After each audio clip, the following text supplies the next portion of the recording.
Sziasztok! A kedvencem az olasz konyha, méghozzá azért, mert jellemzően viszonylag kevés alapanyagokból, viszonylag egyszerű recept alapján gyorsan elkészíthető ételeik vannak, nyilván nem csak, de ez eléggé jellemző az olasz ételekre, és ebből adódóan, hogy általában nagyon sok zöldséget, tésztát, viszonylag kevés húst, sok halat használnak, ezek miatt ezek az ételek jellemzően egészségesek is, meg nincsenek túlfőzve, nincsenek túlfűszerezve, viszonylag kevés fűszert használnak, és azzal együtt, hogy laktató, gyorsan elkészíthető, ezzel együtt ezek egészséges ételek is. Mindezek miatt én az olasz konyhát nagyon szeretem, és hát az olasz konyhához hozzá tartozik a tészta is, különböző szélességű és különböző formájú kifőzni való tészták, amit szintén szerintem a legjobb, hogyha az ember saját magának készít el. Ebben a videóban megmutatom nektek egyrészt azt a receptet, ami nekem nagyon bevált, meg az egész folyamatot, hogy egy ilyen tésztakészítő géppel hogyan lehet szerintem a legjobb olasz tésztát készíteni. Tartsatok velem ma is!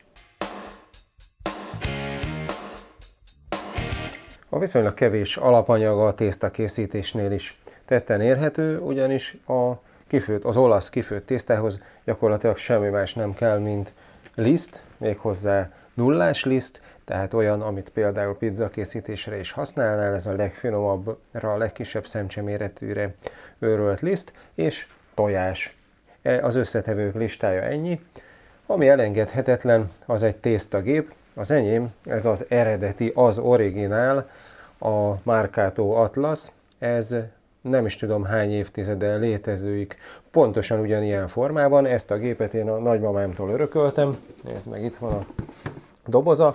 Benne van a garancia jegy, amire rá van írva, hogy ezt a vasért forgalmazta a Centrum áruházakban. Hát akinek ezek a nevek mondanak valamit, az sejtheti, hogy ez a gép bőven lehet 30 éves, vagy még akár annál több is, és tökéletes állapotban van. Hát szerintem ez annak is köszönhető, hogy ez minden egyes alkatrésze, minden fém, nehéz mint a fene, egyáltalán semmiféle más alkatrész, más anyagból készült alkatrésze nincs, kivéve a tekerőkarnak a fogantyúját, meg itt ennek a szorító bilincsnek a fogantyúját. Ezek viszont nem ilyen modern, gyorsan lebomló műanyagokból vannak. Látszik is, hogy az elmúlt évtizedeket tökéletes állapotban vészelték át, és azon kívül mindene fém. Ez a gép, ez egyébként most is pontosan ugyanilyen, ami most kapható a boltokban, amúgy azóta meg már egy csomó más gyártó is lemásolta ezt a gépet. Van, amelyik ugyanezt a dizájnt koppintotta le, van olyan, ami kicsit más. Mindegyik ugyanolyan elven működik, majd mutatom közelről is. Itt van két henger, amivel állítható távolságú henger, amivel ki lehet nyújtani a kívánt vékonyságúra a tésztát, és utána pedig egy ilyen vágó feltéttel, ennek kettő különböző szélességű ilyen hengersora van, ezzel le lehet vágni a kívánt szélességűre a tésztacsíkokat. Egyébként ezekhez a gépekhez még külön lehet venni ilyen különböző szélességű vágófeltételeket, sőt még tortellini készítő feltét is van hozzá. Nekem olyan nincs, de néhány különböző szélességű még van. És akkor ez ide így rátehető, és akkor ebbe áttehető a tekerőkar, és majd utána ezzel le tudjuk vágni a tésztát, mutatni fogom a teljes folyamatot. És még annyit az összetevőkről, hogy én ezt ha már egyszer olasz tészta, akkor olasz lisztet használok hozzá. Nekem a kedvenc lisztgyáram vagy malmom ez a Caputo, ez Nápolyban található. Úgy találtuk meg, hogy mostanában nápolyi stílusú pizzát sütök, és nekik kifejezetten pizzasütéshez való lisztjük is van többféle, és nyilván ez egy viszonylag drágább árkategóriába tartozó liszt, de egyrészt a pizzához is tulajdonképpen még így is a liszt bőven a legolcsóbb összetevő, másrészt, hogyha igazán jó minőségűt, igazán szépen kelt pizzatésztát akarsz, akkor érdemes a lehető legjobb lisztből csinálni. Ettől függetlenül ezt a tésztát is, a kifőtt tésztát is tulajdonképpen bármilyen nullás lisztből lehet csinálni. Én régebben többféle magyar lisztet is próbáltam, mindegyikből elfogadható minőségű lett. Mindegy, most ezt az olasz általános célú Doppio Zero, tehát dupla nulla szemcsenagyságú lisztet fogjuk használni. Ez egy általános célú nullás liszt a Caputótól. A receptnek a lényege annyi, hogy gyakorlatilag 10 deka lisztenként kell egy tojás, tehát én most egy fél kiló lisztből fogok tésztát csinálni, és ehhez a fél kiló liszthez 5 darab tojás lesz szükséges. Természetesen abból is a legjobb, hogyha a saját tyúkjaid tojták, nekünk is ez a saját tyúkjaink termése az elmúlt hétből. A szárító állvány, ezt is én magam csináltam, mint azért itthon már megszokhattátok nagyon sok mindent. Ez egy fából készült állvány, ezek a lécek valami mosógépnek a csomagolásának a merevítő lécei voltak, csak nem dobtam ki, hiszen ugye minden jó lesz még valamire, és rám ez is. Ez 1 méternyi kemény farúd egy barkácsáruházból, ez egy sima tetőcserépléc, ezek pedig szintén ilyen kis kemény farúd, csak vékonyabb, ez 4 méternyi összesen, és így a tetőléc át van furkálva, ezek a farudak át vannak rajta dugva is faragasztóval, minden faragasztóval van egymáshoz rögzítve, és mindjárt mutatom, hogy ezt így kell összeállítani.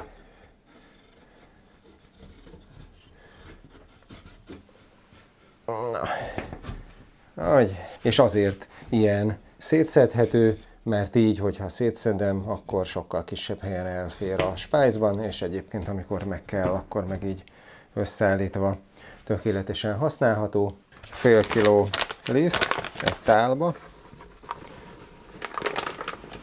amiben először össze tudjuk majd dolgozni a tojással.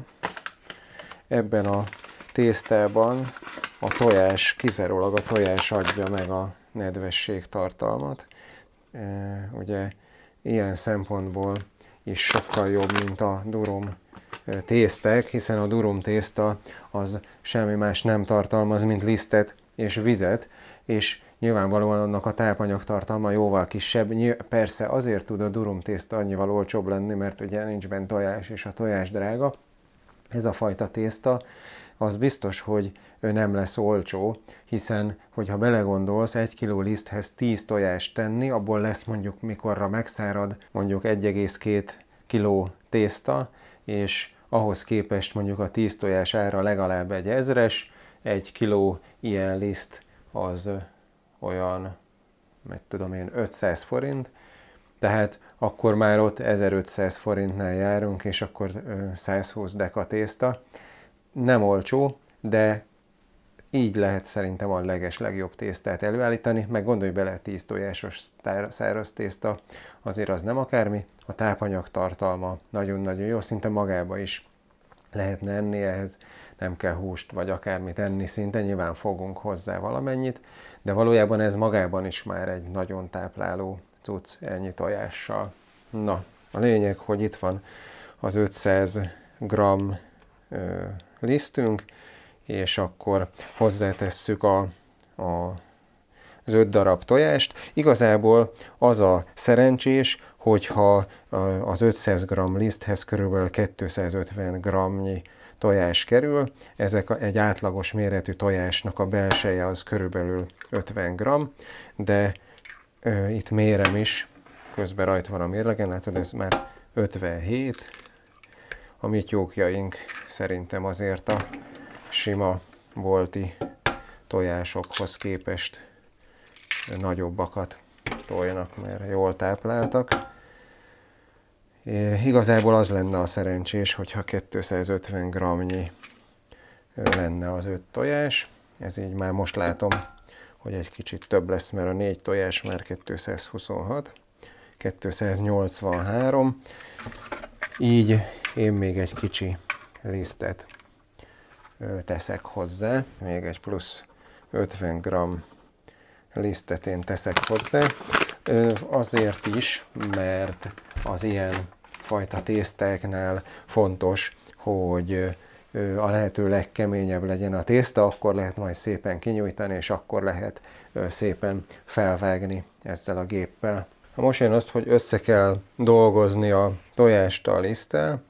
Hát ez nem egy könnyű feladat, mert hogy, ahogy mondtam, ebből egy meglehetősen kemény tészta lesz, de hát mégis ezt meg kell tennünk, ehhez sajnos pontosan azért, mert annyira eszelősen kemény tészta lesz belőle, nem lehet gépet használni, hanem ezt az elejétől a végéig kézzel kell megcsinálni. Majd meglátod, lesz egy olyan fázis, amikor el se lehet hinni, hogy tulajdonképpen ez egy gyúrható tésztával fog összeállni, annyira ilyen száraznak tűnik az egész, mert hogy ugye nedvességet csak a tojás tesz bele. De hát ez van, ezzel meg kell dolgozni, úgyhogy azért egy ilyen tészta készítés azért egy ilyen néhány, egy-két órás történet, hogyha neki állsz, rá kell szánni az időt. Most nézd meg ez, mintha egy ilyen száraz valami lenne, pedig már teljesen el van keveredve a tojás a liszttel, és nehéz ebből elhinni, hogy ez egy ilyen gyúrható, lapítható állagú dologgá fog válni hamarosan.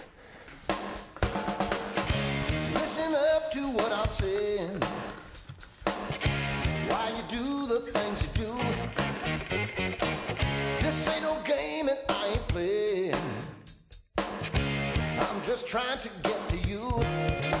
Why you got a monkey around with me? You know that ain't no way to be.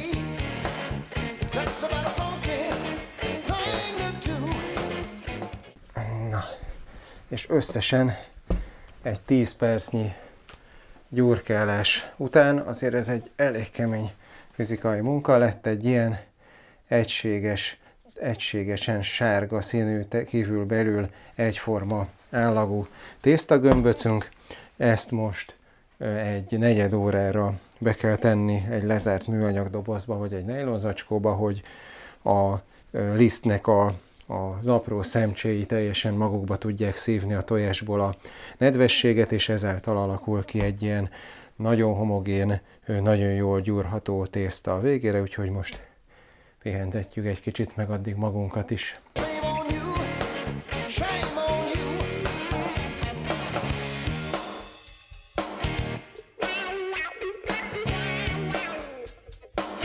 Na itt van, végül is, mivel nem sietünk sehova, hagytam egy fél órát állni. Igazából ez nem árt meg neki, sőt, ettől csak jobb lesz. Ezt az zacskót én félreteszem, berakom a dobozába, és utána legközelebb is ugyanezt tudom használni. Látszik is, hogy egy sokkal jobban gyúrható és még inkább homogén, egységes sárga színű lett az egész tészta. Most az van, hogy mivel ezzel a géppel körülbelül olyan ennek a mennyiségnek egy negyedét lehet egyszerre kinyújtani, ezért ezt most így elvágom nagyjából 4 egyforma részre ezt a tészta mennyiséget. Nyilván nem kell teljesen pontosan, és mindegyiket, pontosabban hát egy kivételével 3-at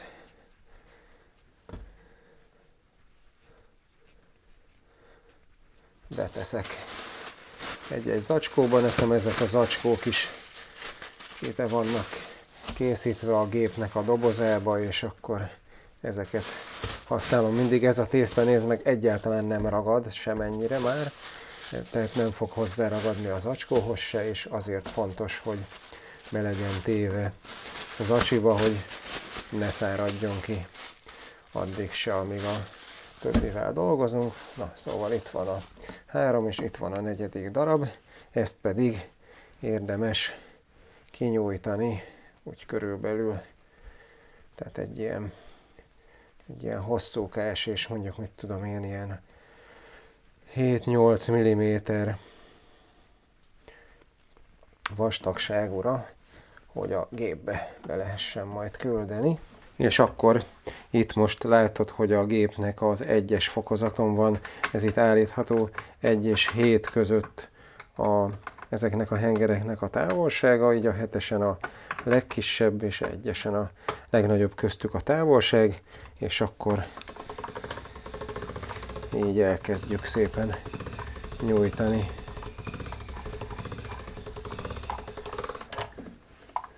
Így, és akkor egyet állítasz a vastagságon, és mehet.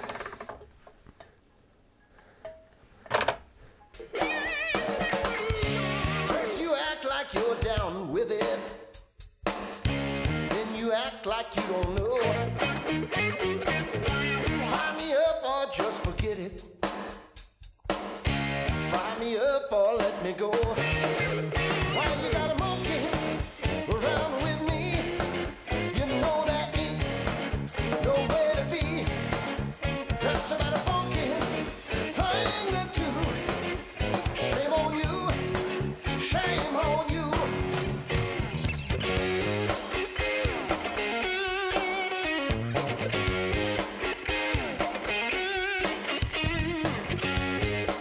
Én a legvékonyabbra, a 7-es fokozatra ki szoktam nyújtani.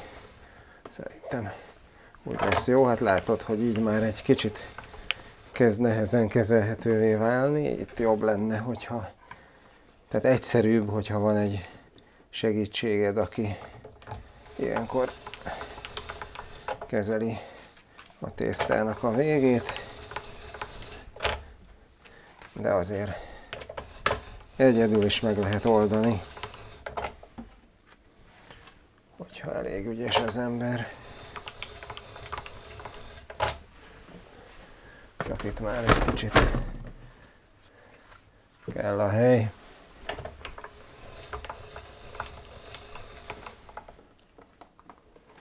De látod, hogy nem ragad, saját magához sem ragad hozzá. No. Itt van. Most jön az, hogy így nagyjából felénél elvágjuk. Az egyik darabot félretesszük, és akkor a másikat pedig felszeljük itt a gépnek a szelő hengerei között. Én ezt úgy szoktam csinálni, hogy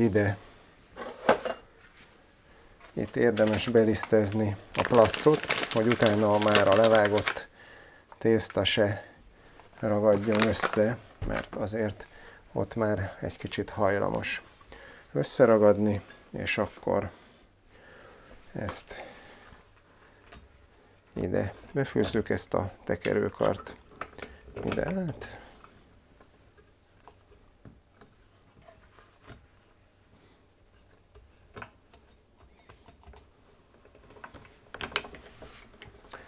És akkor itt nézd meg, már jön is a levágott tészta.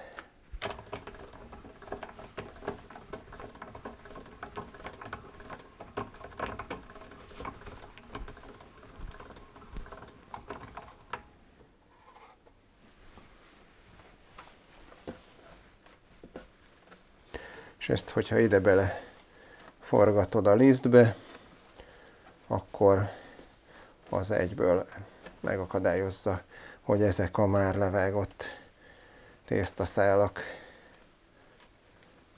összeragadjanak egymással, és a kész tésztát pedig feltesszük ide száradni.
Nos, itt van, elkészült a fél kiló lisztból a tészta. Hát egyrészt nem jól emlékeztem, hogy mennyi fér erre az állványra, mert itt a másik fele, a hátsó fele az szinte teljesen üres, úgyhogy akár 1 kiló lisztből is csinálhattam volna egyszerre, de az a helyzet, hogy ezt a fél kilót is ugye közel 10 vagy több mint 10 percig gyúrtam, és azért az elég fárasztó volt, de lehet, hogy most nekiállok még egy fél kilónak, de azt már nektek nem mutatom, mert ugyanúgy fogom csinálni mindezt.